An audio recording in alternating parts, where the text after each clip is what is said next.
Hi NSI မြန်မာကနေပြန်လဲကြိုဆိုလိုက်ပါတယ်ဗျာတကယ်ကျွန်တော်ရေးအမြဲတမ်း action ကားတွေကဘာဖြစ်တဲ့ကားတွေတူထက်တန်ယူတွေပဲကြည့်နေရတာများလို့မျက်စိနောက်ပြီးရိုးအီနေပြီလားဒါဆိုရင်တော့ဒီနေ့မှာတော့ကြည်ရင်းနဲ့သွားပြင်းမိပြီးအသေးရစရာဦးသက်စရာကောင်းတဲ့ room con အချစ်စကားလေးတကားနဲ့မိတ်ဆက်ပေးမယ်ဗျာဒါကတော့ဒီလ9ရက်နေ့မှာထွက်ရှိလာတဲ့လူတိုင်းစောင့်မျှော်နေကြတဲ့ season 2အသစ်ဆက်ဆက်နဲ့ရောက်ရှိလာတဲ့ UNIR Polar Opposite ပဲဖြစ်ပါတယ်အပြင်ပိုင်း fight တွေလုံးဝချင်းဆန့်ကျင်မဲ့ဖြစ်နေတဲ့လူငယ်နှစ်ယောက်ရဲ့အချစ်ဇလန်းကဘာလို့ဒီလောက်တောင်ကြည်ကောင်းပြီးရတာလဲဆိုတာကဲဆက်ကြည့်လိုက်ရအောင်ဗျာဇလန်းရဲ့မင်းသမီးလေးကမီယိုဆူဇူကီတဲ့သူကကျောင်းမှာလူချစ်လူခင်အများဆုံးနဲ့အမြဲတမ်းခွန်အားအပြည့်တက်ကြွလန်းဆန်းပြီး fashion ချက်ဝတ်တဲ့ကောင်မလေးတယောက်ပေါ့စကားပြောရင်လည်းပွပွလင်းလင်းနဲ့အဖွဲထဲမှာလည်းအမြဲတမ်းလူတိုင်းနဲ့တက်အောင်ပေါင်းတက်တဲ့သူပါဒါပေမဲ့ဒီလိုအလန်းစားမင်းသမီးလေးခိုးပြီးသဘောကျနေတဲ့သူကတခြားမဟုတ်ဘူးဗျအတန်းထဲမှာစာအုပ်တအုပ်နဲ့မျက်မှန်ကြီးတက်ပြီးတယောက်တည်းတိတ်တိတ်ဆိတ်ဆိတ်နေတတ်တဲ့တန်နီဆိုတဲ့ကောင်လေးပဲဖြစ်ပါတယ်တန်နီကစကားလည်းအရင်နေတယ်ပြီးတော့ကိုဘာသာကိုတီးတန့်အေးအေးဆေးဆေးကပါလေးထဲမှာနေရတာကိုသဘောကျတဲ့ကောင်လေးမျိုးပေါ့စိတ်ထဲမှာရှိတဲ့အတိုင်းစကားလုံးတွေကိုပြောတတ်တဲ့မီယူနဲ့စကားပြောဖို့တောင်တွက်ချက်နေတဲ့တန်နီတို့အစွန်းနှစ်ဖက်ရောက်နေတဲ့စန့်ကျင်ဘက်နှစ်ယောက်ကြားက chemistry ကဒီဇလန်တစ်ခုလုံးရဲ့အသက်ပဲဗျာဒါမဲ့ဒီနေရာမှာ anime fan တွေတော်တော်များများတတိမထားကြမိတဲ့ mind blowing ဖြစ်စရာ facts အလန်းစားအကြီးကြီးတစ်ခုရှိတယ်ဗျဒါကတော့ဒီ UNIR Polar Opposite ရဲ့မူရင်းစာရေးဆရာမဟာကျွန်တော်တို့အရင်ဗီဒီယိုမှာတင်ဆက်ခဲ့ပူတဲ့နာမည်ကြီး anime Rampart of Ice ကိုရေးသားခဲ့တဲ့စာရေးဆရာမကိုချက်အာကာစာပါပဲဖြစ်ပါတယ်ဟုတ်ပါတယ်စာရေးဆရာမတယောက်တည်းရေးသားရုံနေတာမကပဲဒီစကားနှစ်ကားလုံးဟာ same universe တစ်ခုထဲမှာရှိနေကြတာပါဒါကြောင့်မလို့ဇလန်တွေကကဘာကြီးရဲ့နောက်ခံမျိုးပြတွေတူညီနေပြီး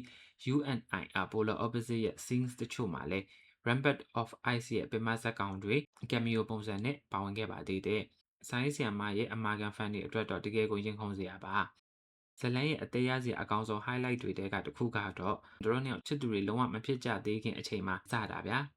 အမြဲတမ်းအေးအေးဆေးဆေးနေတတ်တဲ့မင်းသားလေးတန်နီကနေပြီးတော့မင်းသမီးလေးရဲ့မီရူလက်ကိုအရင်ဆုံးတက်တိရှိရှိကင်လိုက်တာပဲဖြစ်ပါတယ်အမြဲတမ်းတက်ကြွပြီးစကားရေးတဲ့မီယူတယောက်တို့နှစ်ယောက်ကြားမှာဘာ relationship မှမရှိသေးခင်အေးအေးဆေးဆေးနေတတ်တဲ့တန်နီရဲ့ဒီလိုမျိုးမထင်မှတ်တဲ့ရဲရင်ပြီး romantic ဆန်ဆန်လက်ကင်လိုက်တဲ့အကွက်မှာတင်လုံးဝကိုမျက်နှာကြီးနီးရဲပြီးရင်တွေခုံကအကြီးကျယ်ရှက်သွားရတာကိုကြည့်ရတာတကယ်ကိုတွားဖြီးပြီးဦးရစရာကြီးပါဗျာဒီလိုမတွဲခင်ကတည်းကသူတို့နှစ်ယောက်ချင်းရင်ခုန်တန်ချင်းထပ်တူကြပြီးမှမီယူကသဘောကျကြောင်းပွင့်ပွင့်လင်းလင်းပြောပြီးသူတို့နှစ်ယောက်ဟာအချိန်မဆွဲပဲတန်းပြီးတော့ရီးစားဖြစ်သွားတာပါပဲဒါကြောင့်ဒီကားကတခြား run con တွေလိုဇက်ကောင်တွေကြားနားလည်မှုလွဲတာတွေတတိယလူဝင်ရှုပ်တာတွေကြည်ရင်းနဲ့စိတ်မရှိရတဲ့ drama တွေလုံးဝမပါပဲသူတို့နှစ်ယောက်ကြားကချစ်စရာကောင်းတဲ့ပတ်သက်မှုတွေကိုပဲနှွေးထွေးမှုအပြည့်နဲ့ရိုက်ကူးဖော်ပြထားတာဖြစ်ပါတယ်အချက်ပိုင်းနဲ့မကကောမဒီပိုင်းမှာလည်းဒီကားကလုံးဝကိုရည်ရတယ်ဗျမီယူရဲ့တငယ်ချင်းတွေကတန်နီနဲ့မီယူကိုစနောက်ကြတာတွေတန်နီရဲ့အတွေးလွန်ပြီးစိတ်ပူတတ်တဲ့အကွက်တွေတန်နီနဲ့မီယူကြားက romantic sunset scenes တွေကိုချိပြီးရုပ်ပြောင်ပုံစံလေးတွေနဲ့တင်ဆက်တာကလည်းကြည့်ရတာတကယ်ကိုစိတ်အပန်းပြေစေပါတယ်ဗျ